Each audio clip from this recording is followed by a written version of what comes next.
Hello student, welcome to my YouTube channel. आज हम लोग एचएम पब्लिकेशन 10th क्लास का अनसॉल्व्ड पेपर सॉल्व करेंगे। तो यहाँ पर जो अनसॉल्व्ड पेपर हम सॉल्व कर रहे हैं वो 10th इंग्लिश मीडियम बायोलॉजी का अनसॉल्व्ड पेपर है। तो यहाँ पर हमें आज जो सेट सॉल्व करना है बच्चों, वो सेट क्या है, 4 है, जिसका कोड है EM और ये 2023 में पूछा गया चौथा सेट है।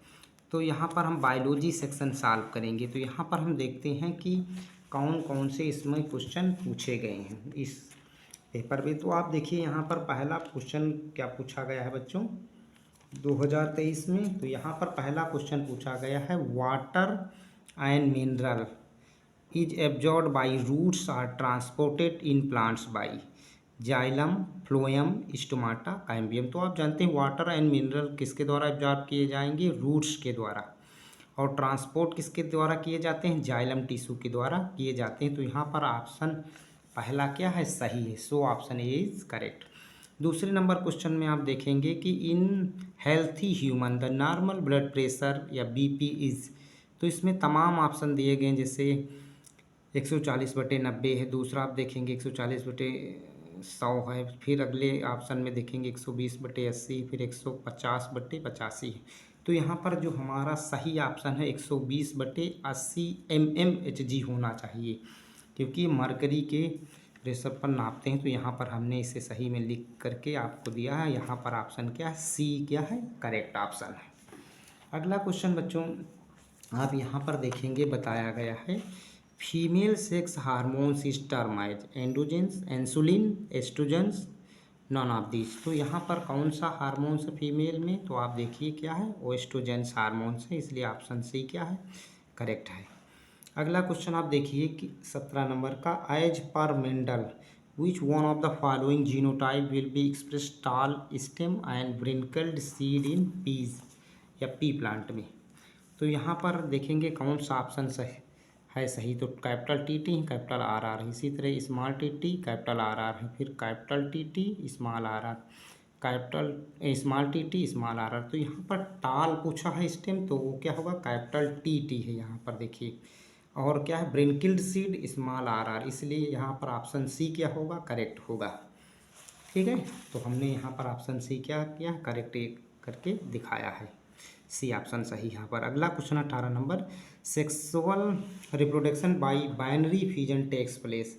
तो यहाँ पर ऑप्शन कुछ दिए गए हैं, जैसे अमीबा है, यहाँ पर प्लाज्मोडियम है, ब्रायोफिलम है, पोटैटो। तो यहाँ पर हमारा जो ऑप्शन 18 नंबर में सही है वो क्या है, अमीबा है, इसलिए ये ऑप्शन क्या होगा, करेक्ट होगा। 19 नंबर क्वेश्चन में आप देखिए यहाँ पर बताया गया कि which part of plant is more suitable, क्या है, मोर सुटेबल है किसके लिए। तो यहाँ पर आगे बताया गया है वेजिटेटिव रिप्रोडक्शन के लिए। तो यहाँ पर ऑप्शन है स्टेम, लीव्स, रूट और बल्बिल। तो हम देखते हैं सबसे ज़्यादा अच्छी तरीके से हम वेजिटेटिव रिप्रोडक्शन किस में कर सकते हैं, स्टेम में, इसलिए ऑप्शन ये क्या है, सही है, यहाँ पर ये दिखाया गया है। फिर अगला क्वेश्चन है, गास्ट्रिक ग्लैंड्स आर प्रेजेंटेड। तो गास्ट्रिक ग्लैंड कहाँ होती हैं, यहाँ देखिए स्मॉल इंटेस्टाइन में, स्टमक में, पैनक्रियास में, लार्ज इंटेस्टाइन। तो हमारा सही ऑप्शन क्या है इसमें, स्टमक, B ऑप्शन क्या होगा बच्चों, सही है। तो यहाँ पर दिखाया गया B ऑप्शन इज करेक्ट है। अब हम अगले क्वेश्चन पर बच्चों पहुँचते हैं, जो हमारा क्वेश्चन है सब सेक्शन C का। तो यहाँ पर सब सेक्शन में पूछा गया क्वेश्चन क्या, व्हाट इज, आप देखेंगे पूछा गया क्वेश्चन है digestion, describe the process of digestion in human with diagram. तो ये डाइजेशन प्रोसेस जो है हम अगले पेपर में कर चुके हैं, इसलिए इसको बार बार नहीं एक्सप्लेन किया जाएगा, आप वहाँ पर जा कर के अगले वीडियो में देख लेंगे जो इसके पहले का था। फिर अगला क्वेश्चन हम देखते हैं, right short notes on any 2 of the following. तो यहाँ पर फ्यूजन, रीजनरेशन और बडिंग पर शॉर्ट नोट्स लिखने कहा है, तो हम यहाँ पर तीनों के ऊपर शॉर्ट नोट्स लिख दिए हैं। आप यहाँ पर देखेंगे पहला है फ्यूजन। तो this type of asexual reproduction is found in unicellular organism like amoeba, paramecium. आप जानते हैं कि यह जो फ्यूजन है वो एक प्रकार का एसेक्सुअल रिप्रोडक्शन का मेथड है, जो यूनिसेक्सुअल या यूनिसेलुलर ऑर्गेनिज्म जो होते हैं उसमें पाया जाता है। इसका एग्जाम्पल क्या है, अमीबा और पैरामीशियम। यहाँ पर हम देखते हैं कि in this process the organism divided into two or more part. Each part is able to produce new individual या new organism. तो it may be following type. तो यहाँ पर हम देखते हैं कि इस प्रकार के रिप्रोडक्शन प्रोसेस में कोई भी ऑर्गेनिज्म होता है वो दो या दो से अधिक पार्ट में टूट सकता है, और इस जब टूट जाएगा फिर प्रत्येक पार्ट से वो न्यू ऑर्गेनिज्म को फॉर्मेशन करता है। इसके आधार पर बच्चों हम इसे बांट सकते हैं बाइनरी फिजन को टू पार्ट में। पहला बाइनरी फिजन, अगला क्या होगा मल्टीपल फिजन। तो यहाँ पर हम देखते हैं बाइनरी फिजन क्या है। इन this process the parental organism divided into two help by simple mitotic division. तो each help receive equal genetic material and is able to grow into new individual. Binary fusion में हम देखते हैं कि कोई एक ऑर्गेनिज्म है या पेरेंटल बॉडी है वो बराबर दो पार्ट में टूट जाती है, और जितने पार्ट दोनों पार्ट में टूटेगी वो इक्वल नंबर जेनेटिक मटेरियल को लेते हैं। इसके बाद में वो क्या करते हैं, दो ऑर्गेनिज्म को एक बॉडी से डेवलप करते हैं। इस प्रकार के फ्यूजन को हम बाइनरी फ्यूजन कहते हैं। इसका एग्जाम्पल है बच्चों, आप देखेंगे यहाँ पर क्या है, अमीबा दिया गया और पैरामीशियम दिया गया। यहाँ पर आप देखेंगे कि पैरेंटल अमीबा है और वो क्या करेगा, डिवीजन करना, न्यूक्लियस शुरू करेगा यहाँ पर। तो ये बच्चों क्या दिखाया गया है यहाँ पर, ये इसका न्यूक्लियस है। क्या है, न्यूक्लियस। यहाँ पर न्यूक्लियस क्या हो जाएगा, डिवाइड हो जाएगा। फिर आप देखेंगे ये न्यूक्लियस जो है टू पार्ट में डिवाइड होते होते अलग हो गया। अब यहाँ पर क्या होगा, एक पेरेंटल ऑर्गेनिज्म से क्या होंगे, टू डॉटर अमीबा बन जाते हैं। इसी प्रोसेस को हम बाइनरी फ्यूजन कहते हैं। अगला प्रोसेस है इसी का मल्टीपल फ्यूजन। तो आप देखेंगे कि in this process the parental body divided amitotically and produce many small nuclei. तो इसमें एमाइटोटिक डिवीजन के द्वारा क्या होता है, पेरेंटल बॉडी बहुत सारी स्मॉल न्यूक्लियाई में बढ़ जाती है। इसके बाद हम देखते हैं कि each nucleus collect some cytoplasm around it. उसके पश्चात में वो न्यूक्लियाई क्या करेंगी, अपनी चारों ओर साइटोप्लाज्म को एकत्र कर लेती हैं। जब इस साइटोप्लाज्म को इकट्ठा कर लेंगी उसके बाद ही स्मॉल पीस बन जाते हैं, और इसमें न्यूक्लियस था और साइटोप्लाज्म था। इस तरह ये क्या करेंगी, न्यू ऑर्गेनिज्म की तरह से बिहेव करने लगते हैं।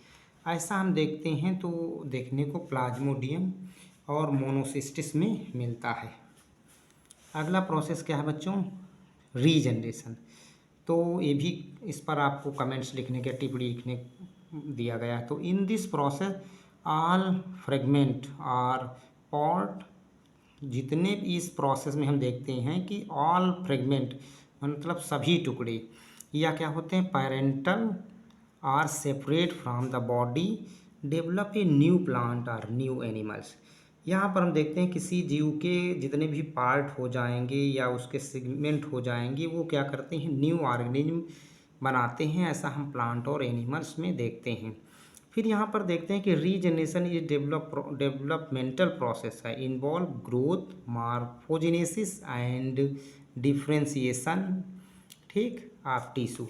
ये एक प्रकार का ग्रोथ प्रोसेस है और क्या है, मार्फोजेनेसिस प्रोसेस और डिफ्रेंटिएशन प्रोसेस होता है। यहाँ पर हम देखते हैं कि इस प्रोसेस में ठीक ज़्यादातर घटनाएं जो देखने को मिलती हैं लोअर इनवर्टिब्रेट में देखने को मिलती हैं, और ऐसा एग्जांपल आपको किसमें मिलेगा, स्पंज में, सिलेंट्रेट्स में, प्लेटीहेल्मिन्थीज एनिमल्स में पाया जाता है। उसमें बहुत ज़्यादा रीजनरेशन पावर कैपेसिटी होती है। तो यहाँ पर हम देखते हैं क्या बताया गया आगे कि in all these organism the regeneration power is very high due to totipotency capacity.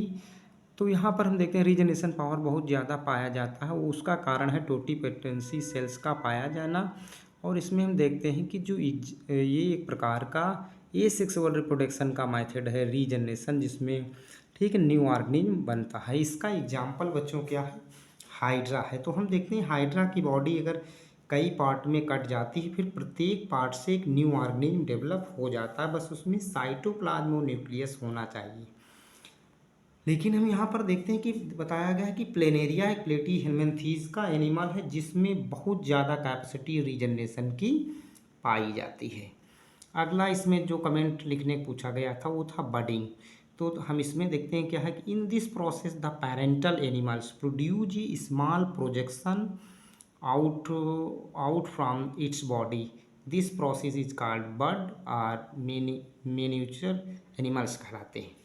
यहाँ पर हम देखते हैं कि कोई पैरेंटल ऑर्गेनिज्म है, वो क्या करेगा, अपनी आउटर सरफेस पर एक क्या बनाता है, बड बनाता है या आउट ग्रोथ बनाता है। ठीक है, ये एक प्रकार का क्या है, मिनिएचर एनिमल्स में पाया जाने वाला गुण होता है। इसमें हम देखते हैं कि जो ये ग्रोथ बनी थी, आउट ग्रोथ प्रोजेक्शन था, वही क्या होगा, ग्रो करेगा और ग्रो करके क्या करेगा, एक न्यू ऑर्गेनिज्म की तरह से बिहेव करेगा, फिर उसकी पेरेंटल बॉडी से अलग हो जाता है और नया इंडिविजुअल बन जाता है। ऐसा हमको हाइड्रा ईस्ट में देखने को मिलता है। तो हमने यहाँ पर एक हाइड्रा को दिखाया है, फिर उसमें बड बनी और फिर बड क्या करती है, ग्रो करती है, ग्रो करके एक समय आता है अलग हो जाती है, तो पेरेंटल हाइड्रा और एक न्यू हाइड्रा बन जाता है, जिसे हम क्या कहते हैं, सेपरेटेड हाइड्रा कहते हैं। तो ऐसा ईस्ट और हाइड्रा में देखने को मिलता है और ये बडिंग के द्वारा न्यू ऑर्गेनिज्म बनाते हैं। ये भी एक एसेक्सुअल रिप्रोडक्शन का मेथड है। बच्चों, मिलते हैं नेक्स्ट वीडियो में। अगर हमारा ये वीडियो अच्छा लगा है तो इसे आप लाइक कर सकते हैं, चैनल को सब्सक्राइब करके आपस में दोस्तों को, कई स्कूलों के बच्चों को भी बता करके आप इस नॉलेज को बढ़ा सकते हैं।